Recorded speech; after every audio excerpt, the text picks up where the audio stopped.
Welcome to Vibrancy Podcast. It's the month of May, and this month is Mental Health Awareness. Tribute to Mental Health Awareness Month.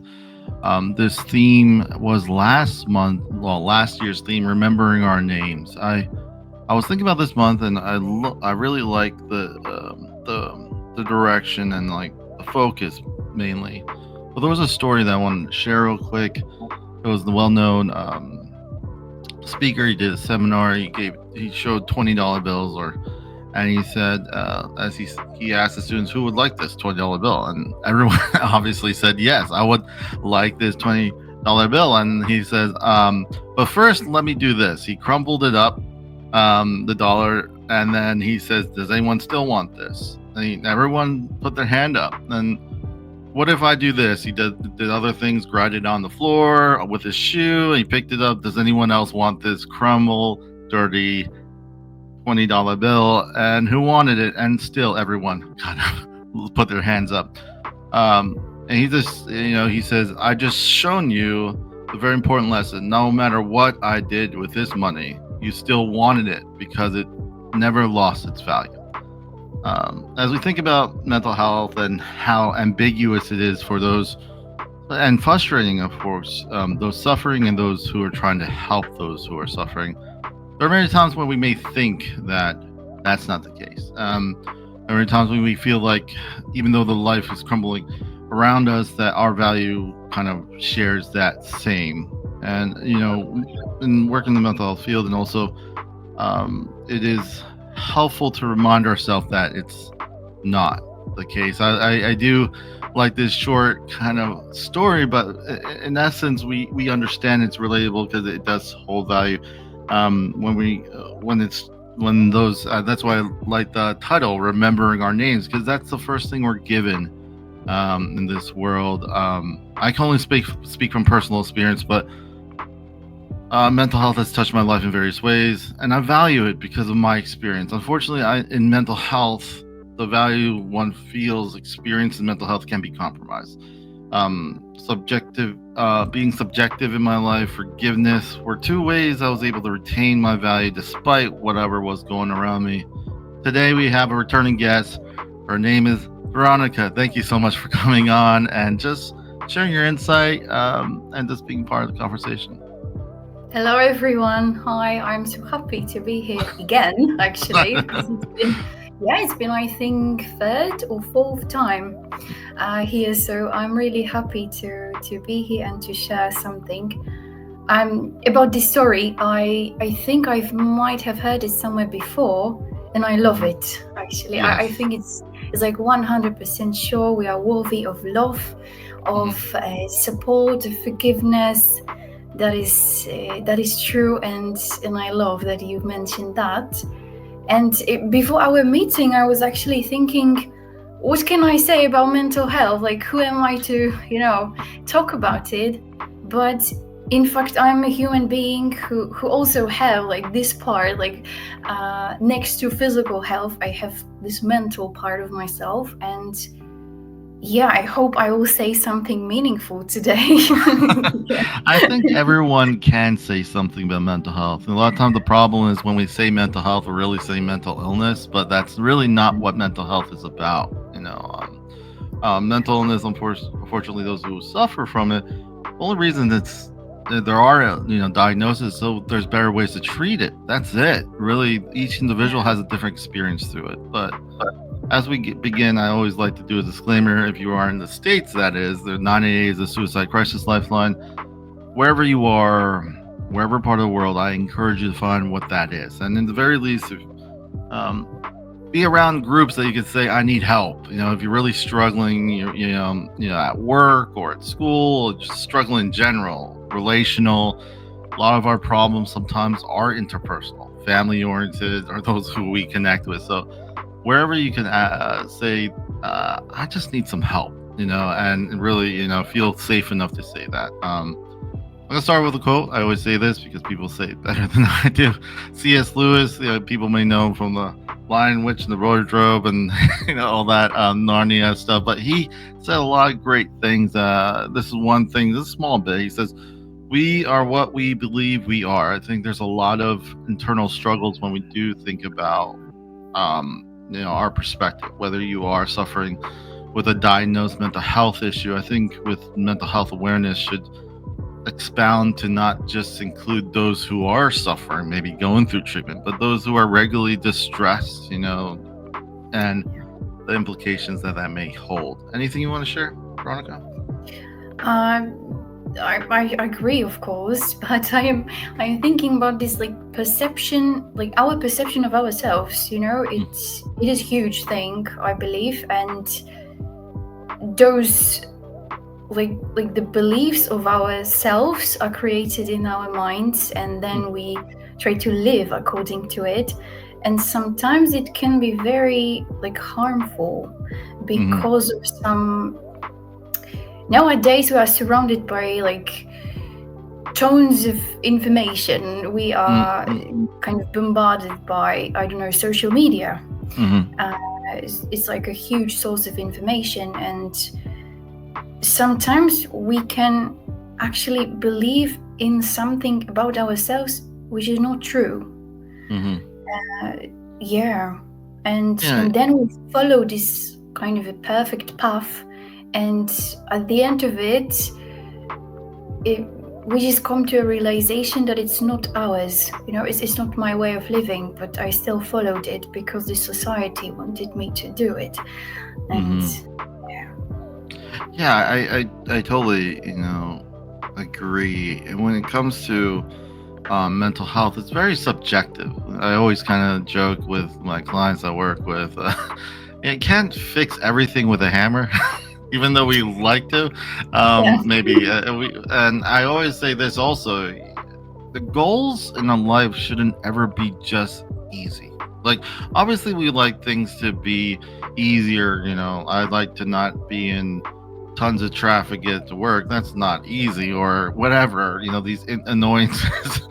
But when it comes to like goals in life, and you go to university, and you probably experience this. You're looking at what major you want to do, and you're like, Mhm. I'm gonna pick something that's easy. But the fact of the matter is, what do you actually want to do? And then you have to ask yourself, are you allowed to do this?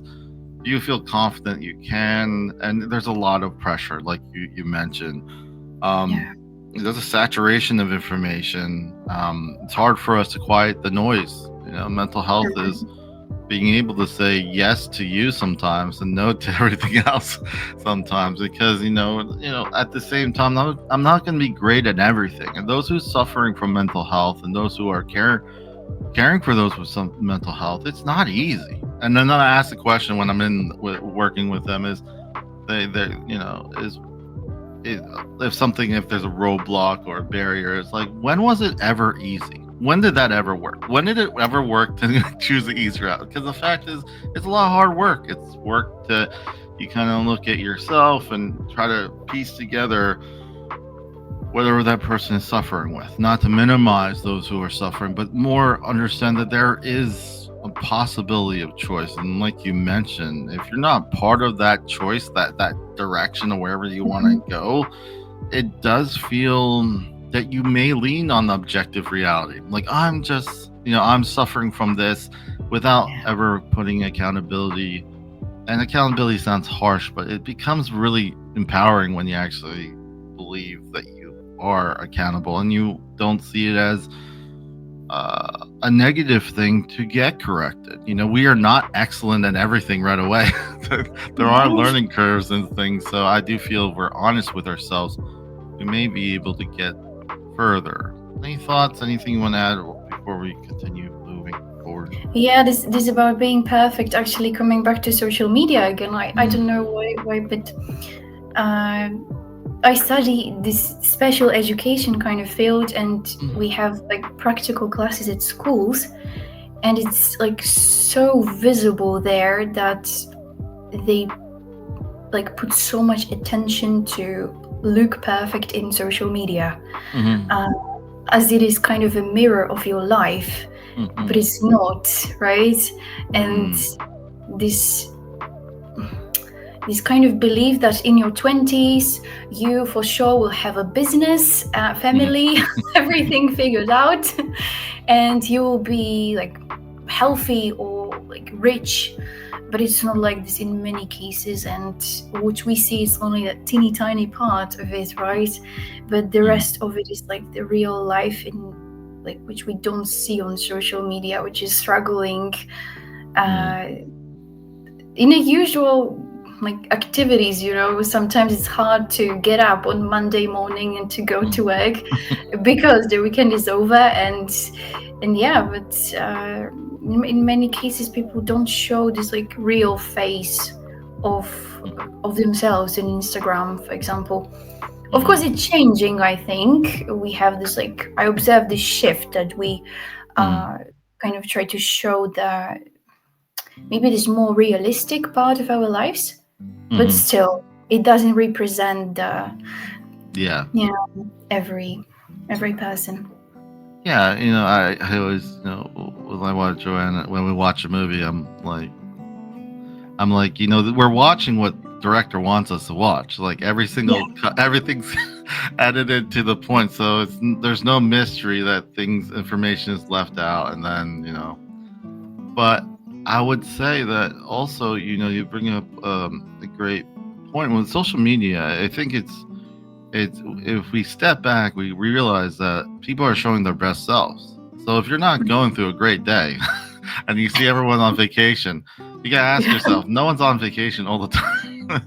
Some people Yeah. have to pay bills, and at the same time, I ask this question. It's kind of a hard question because a lot of times when I work with people in the mental health field, they're like, of course. I ask them, are you allowed to get better? Like, it sounds weird. But when I say that, are you allowed to get better? Are you allowed to say no to things? Are you allowed to say yes to things? Are you allowed to say, you know what, this is hard. All I could do today because I'm feeling very depressed is to maybe go outside, no, get up, eat breakfast, and step outside for a little bit. But that's all I could do. Is that okay, or is it going to be subjected to all the Instagram flow that you see, or everyone else and how awesome their life is? But if we're not really putting ourselves as a priority, then we're sometimes in danger of just following. And when we're following, unfortunately, um, the world gets smaller. We can't really see beyond what we think everyone else should do.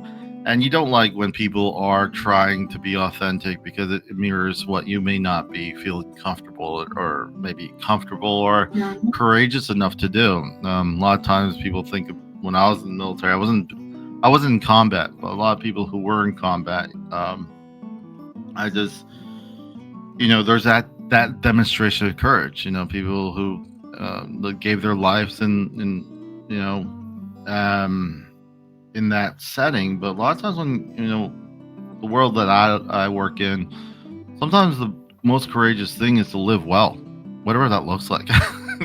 Like Yeah. like you get, so it's hard because family gets mixed into it, caregivers get mixed into it, and they're exhausted, understandably. But at the same time, sometimes it's uncomfortable to see someone discomforted. That's not uncommon. So if you Mhm. love someone, you care for someone, sometimes, honestly, I've seen it. Not in every case, but sometimes the barrier can be their own caretakers, just because they don't want the same extreme experience to happen. Not putting any fault. There's accountability for those who are suffering too. And the biggest thing is just transparency. Just tell us that you're not feeling well, that you're not doing well. And a lot of that comes to the question: are you allowed to get better? It's kind of weird to say, but um, Yeah. I want Because to in ask. case of like physical health, right? No one Mhm. asks you, to, are you allowed? Yeah, of course, I want to be better, right? I want to have my, I don't know, yeah, my back to stop hard or whatever. But in case of mental health, yeah, that is the question, because sometimes we doesn't allow ourselves to get better, Yeah. right? And of course it might be connected with some of the like inner battles that we Hmm. face, but That is a good question. Yeah. And it's a hard, like it's like, someone going through PT after maybe and they're trying to learn to walk. They know that they have to keep walking. They have to keep attempting, or it won't heal. The recovery. Yes. But that's the same thing I feel sometimes with mental health, because sometimes what seems like the person's getting worse is just the person notices that he doesn't like staying at home, or he or she doesn't just like staying home. Maybe they want to be more socially connected, but like those things will be, worked on step by step. But parents sometimes, or loved ones, feel like it discomfort or change is not always necessarily bad in mental health. Sometimes people are Mhm. like feeling like, I notice that I don't like just sitting around. I don't like just I want something to change. And sometimes that comes with a lot of, you know, self-reflecting, a lot of, maybe even some arguments, and the arguments really are just, I just want to be heard. Sometimes I'm like, I'm here. Don't like this, Mhm. but at the same time it's hard for sometimes to find a solution. We're not great problem solvers nowadays. Sometimes, sometimes Yeah. we're just like, what does what's Chat GPT like? Like we don't Oh. really think of what we should do. We're just like, okay, this is hard. Who does this kind of work? But for me, problem solving can be a huge, uh, I would say, advantage, whatever you're doing when it comes to physical health. If you want to lose weight, you want to be more healthier, mental health, you want to have more resilience, cope better. Um, and the what I what's on the screen, right? What have you seen help those suffering personally or professionally in putting value and navigating through this? So in essence, what has worked in regards to the struggles? The person doesn't have to have mental illness or diagnosed, or maybe they do, or they've just been through a hard situation. What have you seen worked in them basically prioritizing themselves first, as opposed to the mayor of nothing? You know what I mean? The person who, you know. So what have you seen, Veronica? um, Something that is really important for me is this like meaningful conversation. Hmm. Even something that we are doing, what we are doing right now, Hmm. like talking about this, just talking, we're not saving the world, but Hmm. we are doing this small step in like, towards making a change, right? Hmm. And it might seem that everyone nowadays know about mental health, but it's not like this. I mean, there are many people out there who are still maybe ashamed to ask for help, Hmm. or maybe they are mm, somehow struggling with like the opinions of their families or something, and having people in your surrounding that can actually sit with you and Hmm. talk just normally, without judging, Hmm. uh, is like one of the best thing. And actually just talking, you don't need to be an expert, you don't need to give advice. I think we don't like to be given some advice, right? Yeah. Because yeah, we are the experts of ourselves in many fields because we know our feelings the best and so on. But yeah, just to look for such people in your life with Hmm. whom you can just spend this time without judging. And yeah. Yeah, I think I try to encourage, especially when it comes to friends. Friends change. You have friends when you're in high school, or but more importantly, if you surround people that if something good happened to you, they'll be happy for you. That's kind of weird to say, Yeah. but there are sometimes you're around people, maybe colleagues, you guys get along, but if things really worked out, or you did well, or you got a promotion, or whatever the case may be, Mhm. are they like, yeah, go Veronica, or they're like quiet? and say nothing. Mhm. Wow. And you have those people, but more importantly, if you could just surround yourself as best as you can to be around people who actually want you to do well and like are happy when you do well. It sounds basic, but you'll be surprised how much we are just so competitive out there. We're Mhm. so Oh yeah. competitive to be competitive, and it's the dynamic is very different. Boys and girls when they're growing up, girls are a little bit more, I would say, in the mind, and then the boys are a little bit more posturing. But at the same time, it's those things branch out as you grow older. You learn more, but it's surrounding people that you can trust. Like I said in the beginning, if you don't feel like you trust them unless you're doing well, that's not a very. If you're doing well and you're eating in a nice restaurant, what is there really to complain with? But if things are not going Mhm. well, who are who are on your Mhm. side? And to that point, bringing back to mental health, and because of this month, there's a question because it becomes if I'm, a lot of times there's like I need to be super successful. Well, if that's the case, there's only a small percentage that is that. But let's say you're moderately successful with mental health issues. Um, can I be moderately successful? Like sometimes there's like I know at least for when it comes to mental health, if the person is doing well, sometimes it feels like they have to do extra well, because of what they've been through. I've been through mental health issues, and I feel myself sometimes do this, get caught up in this. I have to do, the standard is, you have to do whatever. Let's say 90% or 80% your audits, and then I'm like, I cannot go under 90, or else I'm like not worth Mhm. anything. And for me, that's kind Yeah. of ridiculous. But we kind of put this high standard because unfortunately, there's a stigma, and that's where I'm leading to. Like, there is a stigma with mental health, even though I am doing well. It's just the attachment because ambiguous. But you mentioned family and support.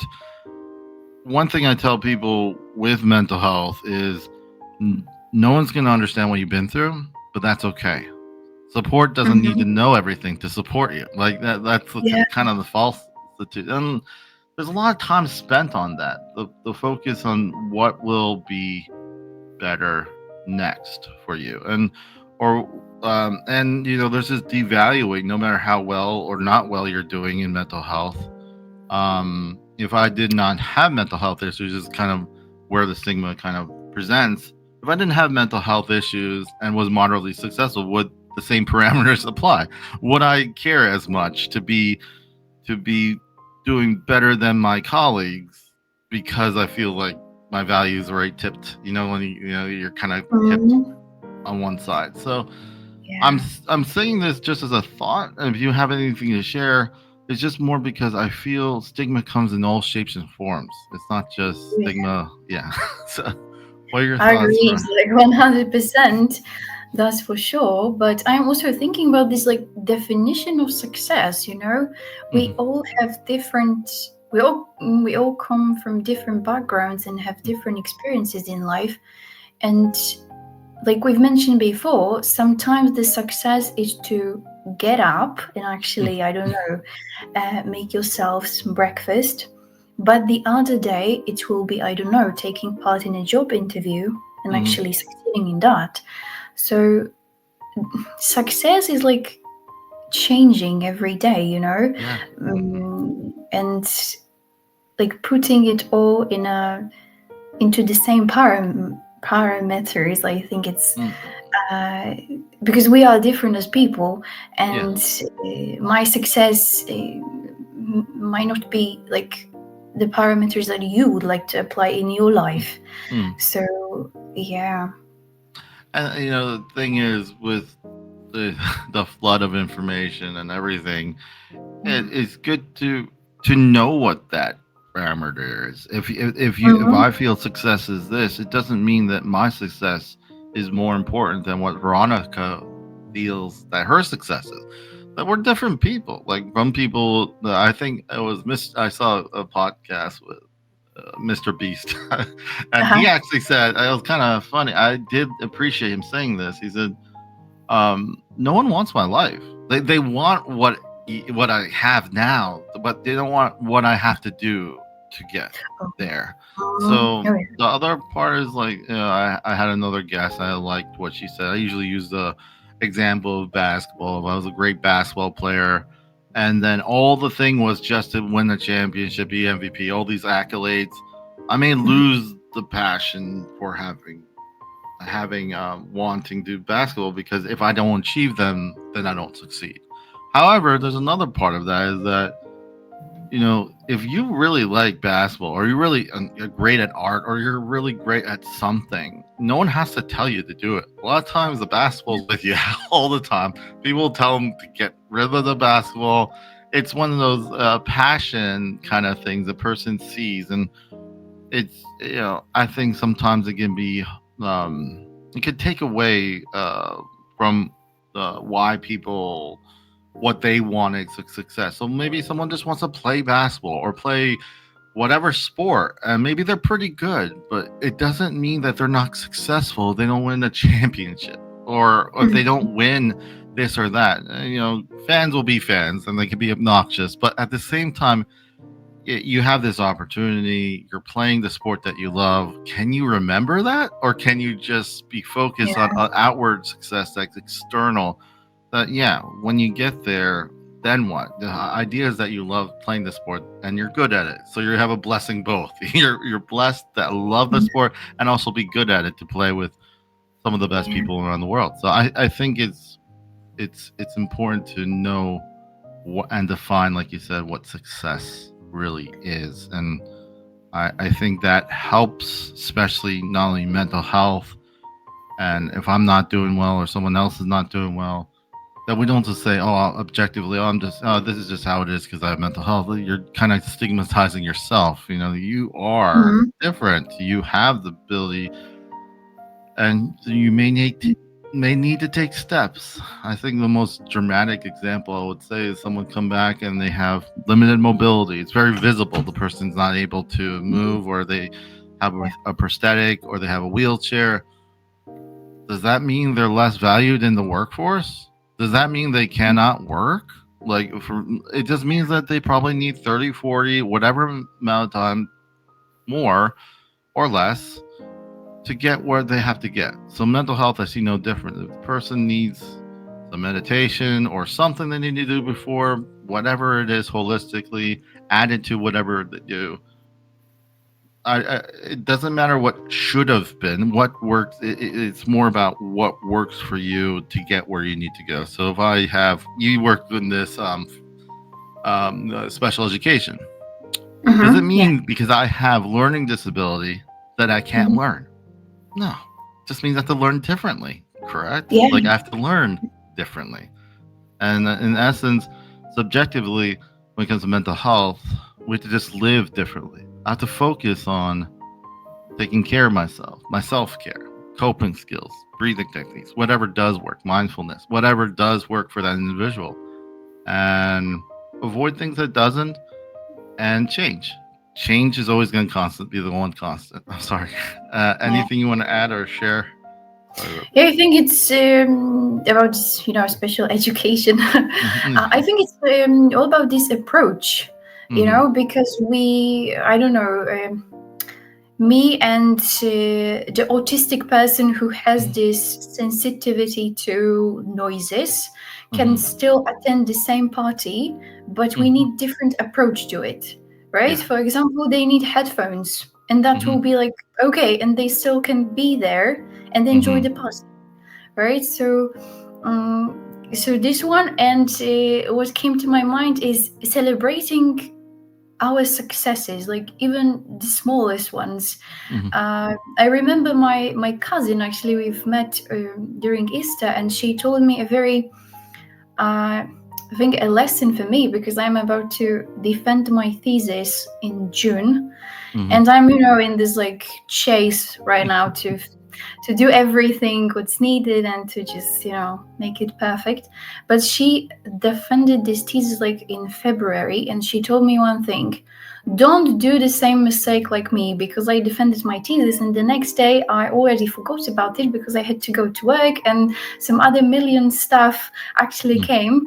And And she said that after this time, I didn't have this feeling that I celebrated my success and I put so much effort in it. It Mm, was very hard for me to do this. mm, And um, I think it's about this appreciation, you know. You've actually done this, and this is something great, and you should be proud of yourself. But we are in this, you know, vicious circle, all just mm, doing some stuff and chasing one thing after another that we forget about just stopping for a moment and kind of reflecting on the things that we've already achieved. mm-hmm. Uh, yeah. Yeah, and it reinforces, a better self image. A lot of times we have so much negative self talk, whether we are, are stuck in it. So it's important. I remember Josh Green says, "There's hope even when our brain tells you there isn't." I've Yeah. learned just listen to that silent kind of voice. It's kind of the whole "this too shall pass." Like I go through sometimes some heavy weeks, you can imagine, and I try very hard. In this field, you have to be very kind of cognizant of not taking what you experience at work home. You can't Mm. take it home. Like, not to say like learn ways to decompress has been a big thing for me. Ways that I can not only come back and wash off the day, but also be able to decompress whatever feelings, stressful feelings, frustrations effectively. So, and I know that I have hobbies. I like video editing. I love Mm-hmm. do this podcast.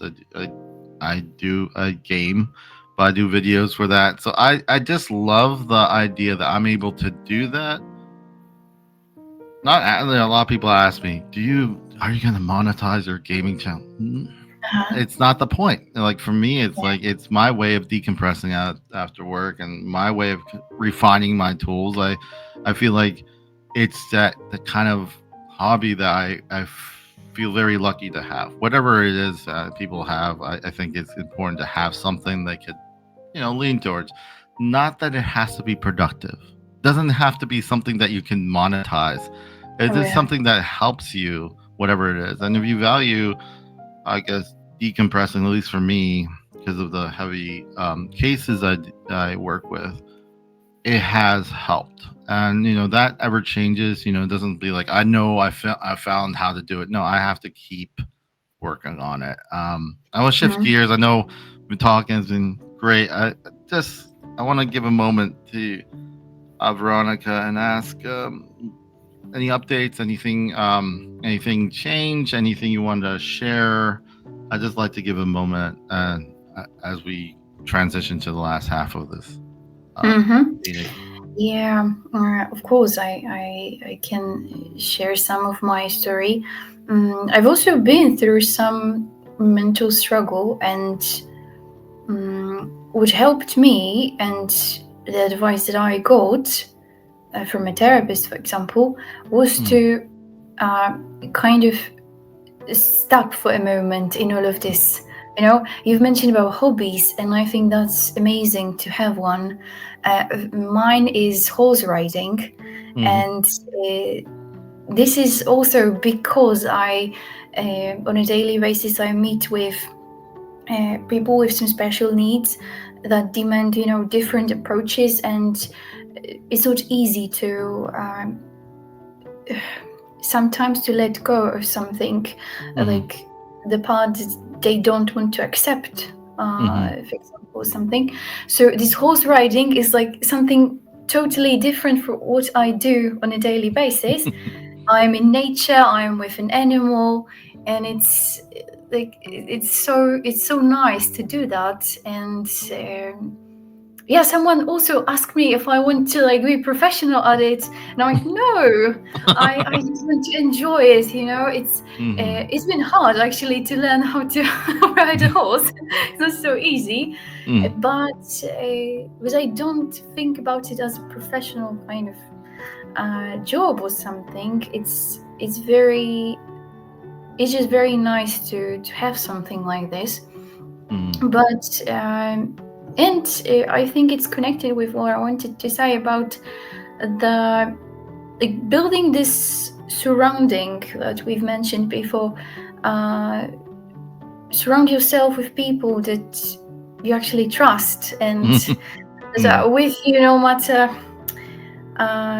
what we can say. Of course, we all have our ups and downs, but uh, for example, in the situation when you get better and you are not this like weak friend kind of, Mm. some Mm. people can describe you as to be, uh, they are next to you like no matter what, even though like maybe you're getting better, maybe something is happening, they are still close to you and they support you. I think that's important. um yeah, I Mm. think that's what helped me actually, this kind of a hobby. And maybe not selecting people, it sounds Mm. very hard, but just pay attention to the connections that you make actually with people, uh, because some of them might not be helpful, maybe Mm. kind of healthy for you Mm. even. Mm. If someone all the time like point out your bad things, you need to do this, do that to change, you need to Mm. be a different person to achieve something. Mm. uh, yeah, I Yeah, guess. defining relationships. That's gonna be helpful, and that has helped me too. Um, don't want to be a mayor of no one, nothing. I like you don't want to be a mayor of nothing. The thing about it is that you're just prioritizing yourself. One thing that helped me is forgiveness, forgiving myself, forgiving others. If you can figure yourself, and then even people who may have wronged you or may have made you feel bad, even if it's unintentional, you forgive yourself, you forgive others, you're able to move on, be able to move and grow. The fact of the matter is, we're all human. We all make mistakes. We all are different generations. We don't say the most tactful things sometimes. It doesn't mean that they have. A lot of people don't spend a lot of time of loathing and hating. They don't have time. They really don't have that much time. Unfortunately, we also have to be careful and mindful of, like you mentioned, like the people around us. Who are they? Someone and the friendships change. I have friends that I care about. I will wish them the best. It's just I don't. Their life is in different, I guess, chapter than mine. But if I Mhm. see them, I will love them to do well. It's just, you have those moments, those college friends, those high school friends, and then, but at the same time, I feel that sometimes people are there for just a little while and then they move on. And it's not that it's just life sometimes. If you could forgive yourself, understand expectation levels, the closest Yeah, person in my life is my wife. And after that is my family. And you kind of have to find it. What does that look like, and it's okay to say no to people if, and it's not selecting, it's being, I guess, honest. I rather be honest with myself if I don't feel comfortable. And if the person matters to you, the other option is to even communicate these things that make you uncomfortable. If mhm. there is, if the friendship is defined in that category. But I think forgiveness for me has been, like Martin Luther King says, forgiveness is not an occasional act, it is an attitude. Any thoughts? Yeah, oh my god, I love this word actually, and I think it's one of the most important thing in our life, to be Mhm, able to forgive actually, not only mhm, other people but ourselves as well, like you've mentioned. But this is like super hard. I don't know if you mhm. faced with that as well, but oh, sometimes it's it's super hard to Yes. actually do this. Like I believe it's like another level of being, I don't know, uh, like aware of some things. Hmm. Uh, yeah, because we can say I forgive you, but in heart, still not, believe not that, in. yeah. Yeah. So So yeah, it's not an easy thing to do, but I think we should all learn that and practice that. Yeah. It's, when I was a church leader, we kind of use this model. It's how they viewed God, right? And if they Hmm. viewed God as a wrathful God, they're gonna kind of treat people in the Yeah. same suit. Like so, um, if we learn to forgive ourselves, and it is work, you're right, and it shouldn't be. If let's say something happened, and um, to a friend of mine, and he broke my trust, and I say prematurely, I forgive you. Yeah. It's not that I don't like. I want to get there, but maybe I'm not there yet. Now this goes back to: am I allowed to get better? Am I allowed the time? Am I allowed the time to forgive? Because forgiving and all that stuff is a process. Doesn't Yeah. mean, yeah, you can still love and care for the individual, and still need time to forgive that person. Trust is harder to earn back than it Yeah. is, to lose.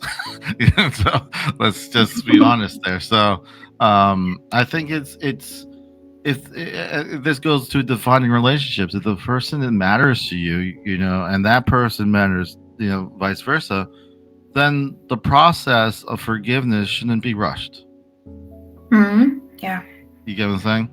It's a process, and I think one thing that gets overlooked is time. It's a commodity that we don't have. We have a Hmm. fixed amount, so it's important that if the people surrounding you, if you're going through the process of forgiving, if they're rushing you, it doesn't seem right in my regards. This is me personally, in my biased opinion, because we're all biased, but I think a lot of times we overlook. I'm not saying that person is inherently bad. I'm saying the conversation, if that person matters, if that was my friend, I'm like, I need time to forgive you. Like, I Hmm. just need this extra time. It doesn't mean I don't want to. This is why I'm going through this process. Yeah. It's one of those things in that kind of perspective that kind of helps us. And we're human. We all make mistakes. And, that relationship could be stronger after the forgiveness held and that person's there, and we learn insight not only about what we hurt, but what we learn from that hurt. In that regards, Hmm. there's this one quote Yeah, I from. think this process of Mm, actually trying to think about what has happened and maybe those conversations that are in the meantime, mm, and kind of growing up to be ready to forgive, right? yeah, yeah, It's yeah. yeah. Yeah, just in Florida, it's a retirement state, so I had to put this one from Rosalind Carter. It's like there are four kinds of people in the world: those who are being caregivers, those who are currently caregivers, and those who will be caregivers, and those who will need caregivers. it's like it's Mm. like we're all, we're not gonna be young forever. There's uncertainty all around us regarding health, mental health, whatever happens. Life events can happen in seconds. So, not to sound not to focus on the discouraging bits, but more about that we need each other. This just proves we need each other at more than we like to admit. So if you are more attuned to what your needs are, a lot of times you are able to navigate, at least my experience, more effectively. But if your whole Yeah. life is kind of dictated in how others do it, and with, as we talk about mental health, and this month remembering our names, remember who we are. Like, what are our needs? What is success for us? And I think this quote, even though it's kind of like a list, I think it shares that we're human. I'm not great at everything. Not everyone's great at everything, and I think it's important to understand that we are vulnerable in that way. It doesn't mean necessarily there's, I think, developing these skills, and it in course in and it does parallel what helps, at least from my experience with mental health, how we treat and how we navigate through all this. So Yeah. Yeah. I just go ahead. Sorry. Yeah. Yeah. I agree with this. Yes. sometimes we live through our life and we don't even know what we want. And Hmm. then there is this final stage, maybe we get older, and yeah, we look at this life and like it wasn't even mine, right? I just Hmm. lived uh like this ideal picture maybe of someone else, but it wasn't mine. So it's extremely important to pay attention to it and be self-conscious about it. Yeah. Yeah. So I have this one last part. I'm gonna get your final thoughts, but Hmm? of this whole, what we talked about, I really appreciate you coming on. Mental health is messy, and the struggle for all connected. I can only share that the quote, the quotes above are important, but really, this one right here is what I'm talking about. Things not to say to someone struggling with mental health, ignore it, forget about it, fight it. You're better than this. You're overthinking. So going back to this, they're important questions, at least from my experience. I think may help. And one of them is, what is the priority of the person suffering, mental health or personal discomfort? There's going to be some of it. It's not going to, like, mental health. If someone is struggling with pain, ignoring it doesn't help. Include the person suffering from mental health issues in the planning process. If they're not part of the treatment, if they're not part of the recovery, it usually doesn't work very well or doesn't last very long. Get help. Don't ignore it. Nothing will change if nothing changes. So, from my experience, a lot of times, sometimes they want to, oh, the person wants to say, oh, the person has to learn. Well, you're not including context. So sometimes some of my clients may be from the state hospital, so they've been there for several years, decades. So some life skills they don't have. So getting them more and more in debt or something like that because of not knowing, and it just because the family caregiver understandably is frustrating. Nothing's changing. So when was it ever easy? So just learning to work together, not ignore it. And then last one is, ask yourself, why does the situation matter? Sometimes I like to go into derivative, like I said before, not because of some objective reason, not because just because I care about mental illness. If I didn't experience it, my people I know didn't experience it, I would be biased. I wouldn't know what to say here. But at least for me, struggling a little bit, I understand. I have empathy about mental health and those who are suffering. So if someone is suffering, if you're a grandparent and you have a granddaughter who's suffering, you don't understand why she's suffering. You don't understand why it's not easier, why she doesn't just snap out of it. Remember why you care about this from the start. It's because your granddaughter. Forget about everything else. You're not going to understand everything else. And hopefully, eventually she'll get the care that she needs and get to the success that she would want. So I think, with that said, I want to just get to final thoughts. I know we kind of skimmed through a lot, but I think we touched on a lot of important parts. But anything you want to share as we wrap things up today? Maybe coming back to the beginning, actually, about this story. This is amazing. I think everyone should like Mhm. print it out and put it on. Yeah. Yeah, about this $20 bill, and yeah, to say that again. Actually, you are worthy of love, of respect, of support, and don't forget about this. But also, what resonates very well with me is this kind of a concept of slowing down. We Hmm. are chasing some very different ways of lives, like pictures of lives nowadays, and we forget about ourselves in all of this. And those influences that want you to pack everything and just go to Bali, or for a Hmm. yoga course that will heal you immediately.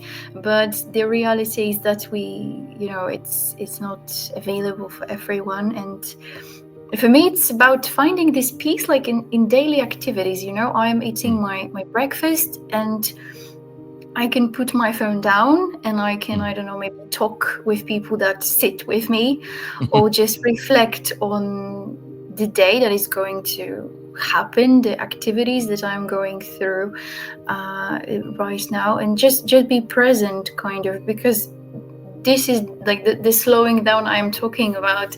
It's not like we can resign from work and like leave everything. We need to work. We need to sometimes work very hard because of some private situations and so on. But in all of this, like having this moment, like to be present and to kind of slow down, and then I hope, because of course it's just my perspective, that we'll kind of can reconnect with our bodies as well, because when you won't say stop, your body do this like sooner or later, and sometimes it's like too late to do something. You're already in this maybe a dark place sometimes, and so yeah. Yeah, and I would, I when I was thinking about this, including the story in the beginning, I really love just also just how simple and how I think it's very relatable for most people. Like to feel encouraged that no matter what they've been through, they're still valued. But it's not just a quote or a saying. It's something that has to be lived.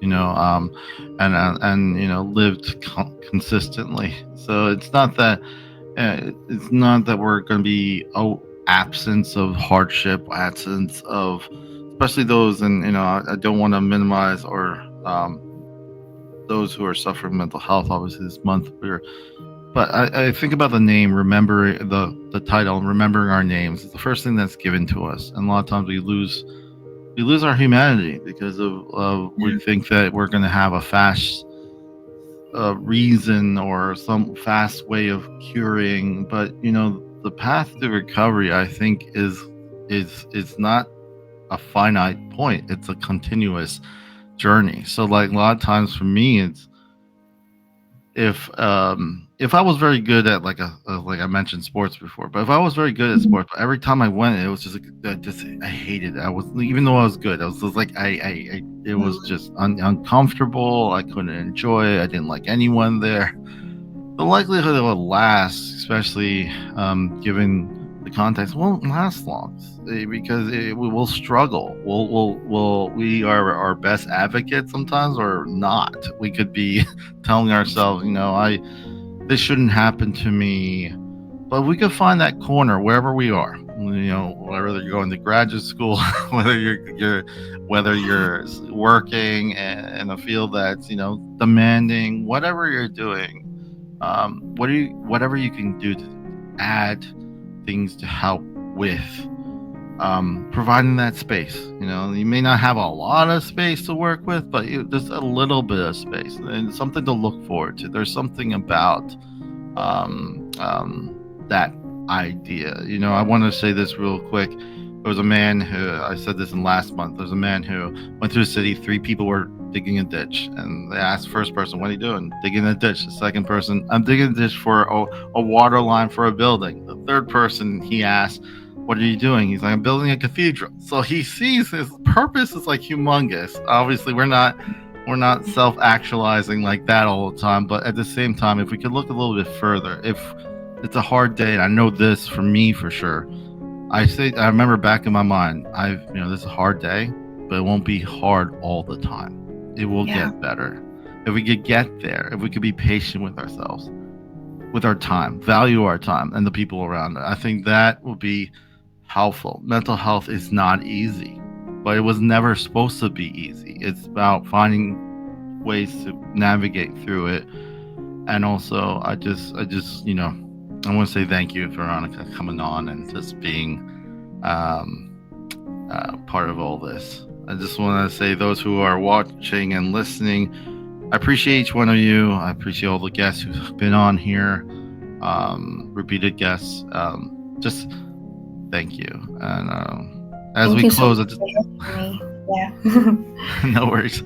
Just want to say, Revive Ministries, ReviveMinistriesFL.com is our website. And those who are listening, you don't have to, you could just email if you feel like you have want to be a guest, you just want to share your story, you just want to share your insight, just email us. There's a lot of different topics each month. Again, Veronica, thank you so much for coming on. This is goodbye from Revive Music Podcast, leaving the last quote from Ralph Waldo Emerson. He says, "What lies behind us and what lies before us are tiny matters compared to what lies within us."